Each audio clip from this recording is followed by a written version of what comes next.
Hello and welcome everyone. तो finally Tata Motors ने Harrier EV को लॉन्च कर दिया है और इसमें आपको dual motor 4 wheel drive setup मिल रहा है। और पता है ये अब पहले से ज्यादा सेफ हो गई है। And most importantly ex showroom prices 21.49 lakh rupees से शुरू हो रहे हैं। हालांकि एक बात है कि वो बेस वेरिएंट के लिए है, हाँ, और उसके बारे में ज्यादा डिटेल्स अभी टाटा मोटर्स ने हमें नहीं दी है और प्राइसेस की भी फुल रेंज अभी नहीं दी है, वो आगे पता चलेगी। लेकिन एक अच्छी बात बताऊं आप लोगों को कि इसकी बैटरी पे आपको लाइफ टाइम वारंटी दे रही है टाटा मोटर्स।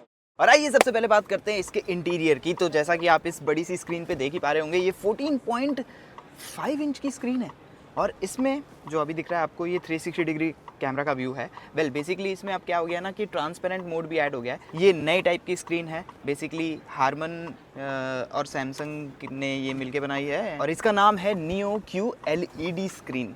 बेसिकली ये मिनी एलईडीज़ का यूज़ करके बनाई गई है। एज अ रिजल्ट आपको बहुत अच्छा इसमें क्लैरिटी और रेजोल्यूशन और कलर वगैरह मिलता है। जो इसका टच रिस्पॉन्स है वो भी काफ़ी अच्छा है और हाँ, इसके साथ आपको JBL के 10 स्पीकर सिस्टम भी मिलता है, तो उसके लिए आपको वेरियस साउंड मोड्स भी मिलते हैं। और इसके अंदर एक नई चीज़ और डाल दी है टाटा मोटर्स ने, वो आपके मैप्स हैं।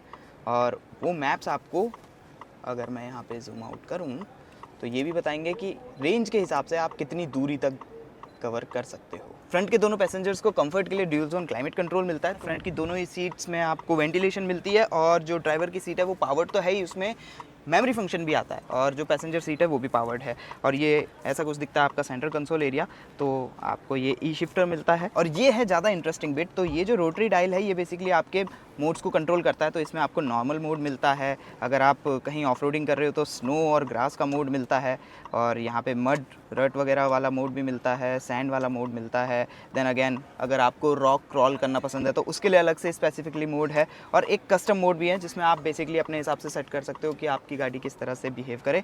और यहाँ पे आपको एक रॉकेट दिख रहा होगा, ये बेसिकली बूस्ट मोड है जिसमें गाड़ी अपनी मैक्सिमम परफॉर्मेंस देती है। तो ये 0 to 100 तक 6.3 सेकंड्स के अंदर कर सकती है, ऐसा टाटा मोटर्स का क्लेम है। हाँ, जो इसका ये आर्म रेस्ट है वो एडजस्टेबल है, तो आप इसको आगे पीछे स्लाइड कर सकते हो। कप होल्डर्स अच्छी जगह पे है। स्टीयरिंग आपको ग्लोइंग टाटा लोगो के साथ मिलता है। पैडल शिफ्टर्स है जो कि रीजन को कंट्रोल करते हैं। डैशबोर्ड की क्वालिटी है, ऊपर आपको यहाँ पे सॉफ्ट टच मटेरियल मिल रहा है और ओवरऑल क्वालिटी से आपको किसी तरह की शिकायत नहीं होगी। और हाँ, एक चीज़ तो मैं दिखाना ही भूल गया आप लोगों को, जो इंटरेस्टिंग है, सबसे ज़्यादा इंटरेस्टिंग, वो है ये है नया eIRVM। अगर आप चाहो तो आप इसको as a normal IRVM use कर सकते हो, और या फिर अगर आप चाहो तो इसको एज अ कैमरा यूज़ कर सकते हो, जो कि एक काफ़ी अच्छा ऑप्शन है गिवन दैट कि अगर आपके पीछे बूट में ज़्यादा सामान भरा हुआ है तो आप इसको यूज़ करके पीछे की पूरी जानकारी रख सकते हो। It's nice.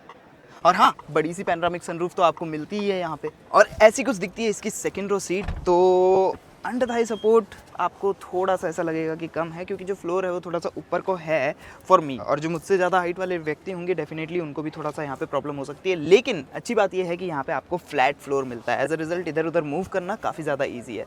और जो ये सीट्स हैं फॉर माई टेस्ट ये ठीक ठाक रिक्लाइन एंगल पे है। यहाँ पे 65 वॉट के 2 type C USB charging ports हैं और थोड़ा सा स्टोरेज स्पेस है आपके लिए। तो बेसिकली अगर आप यहाँ पे बैठेंगे तो आप इस सीट को आगे रिक्लाइन और स्लाइड दोनों कर सकते हो, पावर्ड फंक्शन के साथ आता है। और यहाँ पे आपको ये कंफर्टेबल एयरक्राफ्ट जैसे हेडरेस्ट भी मिलते हैं, सो दैट जब आपको लॉन्ग जर्नीज पे सोना हो तो आप आराम से वो भी कर सको। और हाँ, पीछे विंडोज़ पे सन ब्लाइंड्स भी है। हालांकि एक चीज़ है जो आप यहाँ पे मिस कर रहे होगे कि यहाँ पे किसी तरह के एयर वेंट्स नहीं है, क्योंकि जो एयर वेंट्स है वो यहाँ पिलर पे माउंटेड है। और अब इसके एक्सटीरियर की बात भी कर लेते हैं। तो फ्रंट फेशिया आपको वैसा ही लगेगा जैसा कि हैरियर का है, बस मेन चीज़ क्या है कि ये जो फ्रंट ग्रिल है ना, ये शर्ट है, बिकॉज ईवी में आपको ग्रिल की ज़रूरत नहीं पड़ती। लेकिन हाँ, नीचे थोड़ा सा आपको एयर वेंट्स दिए हुए हैं और यहाँ पे भी बड़ा एयर वेंट है। वेल एक्चुअली जो इसमें टेक्नोलॉजी यूज़ की गई है ना वो काफ़ी इंटरेस्टिंग है, वो मैं आपको अभी थोड़ी देर में दिखाता हूँ।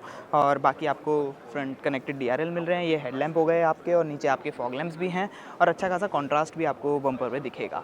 ओवरऑल जो ये कलर है ये मेरे को काफ़ी अच्छा लग रहा है। और इसके अलावा 3 कलर्स के ऑप्शन और है, और एक स्टेल्थ एडिशन भी है जो कि काफ़ी अच्छा लग रहा है। बेसिकली देसी बैट मोबाइल लग रही है उसमें तो ये गाड़ी। फ्रंट में फ्रंट भी आती है और पूरा का पूरा जो फ्रंट एरिया है उसको काफ़ी नीटली पैक किया हुआ है। और यहाँ पे आपको डिसेंट अमाउंट ऑफ स्टोरेज मिलता है, तो 17 किलो मैक्सिमम आप यहाँ पे स्टोर कर सकते हो। और बेसिकली आपका जो चार्जर वगैरह होगा वो तो आराम से यहाँ पे आ ही जाएगा, which is good. But I don't know कि कितने लोग अपने फ्रंट में अपने चार्जर को स्टोर करते हैं, but otherwise it's good to have. 19 inch aero optimised wheels dot EV की बैजिंग आपके लिए यहाँ पे लगाई गई है। ओवरऑल जो ये साइड प्रोफाइल है हैरियर जैसी ही है। और हाँ, यहाँ पे देखो आपको QWD ड्यूल मोटर की बैजिंग भी दिख रही है, which basically means quad wheel drive system, dual motor setup. और अब उसकी बात करते हैं, जो कि कुछ ऐसा दिखता है। तो फ्रंट में आपके लिए एक इंडक्शन मोटर लगाई गई है और पीछे आपके लिए परमानेंट मैग्नेट सिंक्रोनस मोटर लगाई गई है। कंबाइंड ये दोनों डेवलप करती है 313 horse power and 504 newton metres of torque. और अगर आप नोट करोगे तो पूरा का पूरा जो नीचे का फ्लोर है वो भी आपको फ्लैट दिखेगा। वेल बेसिकली यहाँ पे पूरा जो बैटरी पैक है आपका वो इंस्टॉल होता है। बैटरी पैक आपके दो तरह के, एक 65 किलोवाट और एक 75 किलोवाट आवर का। और जो रेंज है ARAI क्लेम्ड वो है 627 किलोमीटर्स की, लेकिन टाटा मोटर्स कहती है कि अगर हम C75 जो कि ज़्यादा रियल वर्ल्ड रेंज बताती है, अगर हम उसके हिसाब से देखें तो आपको 480 से 500 किलोमीटर्स तक की रेंज ये निकाल के दे सकती है। और अब ये देखिए, ये है हैरियर ईवी की प्राइमरी ड्राइव, जो कि शेफलर नाम की एक कंपनी है वो बना रही है। तो बेसिकली इसमें क्या स्पेशल है, ये जो आप देख रहे हो ना, इतने से पूरे के पूरे वॉल्यूम के अंदर मोटर भी है और गियर बॉक्स भी है, दोनों कंबाइंड। और ये देखिए रियर में भी आपको इंडिपेंडेंट सस्पेंशन सेटअप मिल रहा है, जिसका मतलब होता है बढ़िया वाली राइड क्वालिटी। और ऐसी कुछ दिखती है इसकी रियर प्रोफाइल। तो कनेक्टेड टेल लैंप है आपके पास, जैसा आपको नॉर्मल हैरियर में मिलता है। और नीचे आपको हैरियर.ev की बैजिंग दिख रही होगी। और जो आपके इंडिकेटर्स हैं वो सीक्वेंशियल टाइप है, दैट्स नाइस। ऊपर अगर आप एक चीज़ नोट करोगे, सी ये वाला पोर्शन तो सिमिलर है ये स्पॉइलर तक, लेकिन वो देखिए, वो जो आपका शार्क फिन एंटीना है ना, उसमें आपको एक कैमरा दिख रहा होगा। तो वो बेसिकली वो कैमरा है जो अंदर IRVM को फीड देता है। हाँ जी, तो ऐसी कुछ दिखती है इसकी बूट, जिसके नीचे अगर आप देखोगे तो यहाँ पे आपको स्पेयर व्हील भी मिलता है। वेल एक्चुअली एक स्पेस सेवर है। स्पेस की बात करूँ तो 504 लीटर्स का क्लेम करती है टाटा मोटर्स। वेल वो बेसिकली तब अगर आप इसको ऊपर तक बिल्कुल रूफ तक फिल कर दो।